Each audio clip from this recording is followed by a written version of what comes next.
បបពិតទេផ្ដាលោកថៃរសាតាមផ្លូវតូចផ្លូវធំផ្លូវលំផ្លូវដាផ្លូវបត់ផ្លូវកែងកន្លែងមានមនុស្សអត់មនុស្សថ្ងៃនេះយើងខ្ញុំទាំងអស់គ្នា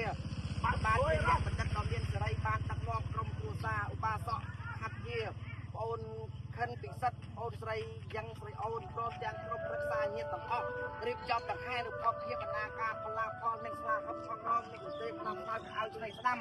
ផ្លែឈើចេកទុំនោះផ្អែមសន្មតជំនះប្រាក់កែវកងវិទូសូរកានសូមទាំងហែចូលនៅក្នុងភូមិគ្រឹះគេអថាថ្មីដល់ស្កឹមស្កៃក្នុងថ្ងៃនេះសូមទេវតាទាំងអស់លោកបានរបងលោកបានប្រឡងលោកបានផ្លូវសុខផ្លូវដើរសូមដណ្ដើរឡើងសូមប្រមូលជ្រកសូមរលាបអង្គុយសូមបាននៅសេចក្តីសុខសូមបាននៅសេចក្តីចម្រើនតរៀងទៅវងជ័យអងជ័យអងជ័យអងស៊ូអងស៊ូអងស៊ូអងសុខមែនអងសុខមែនអងសុខមែនអងយើងខ្ញុំអ្នកដឹកមកពីទី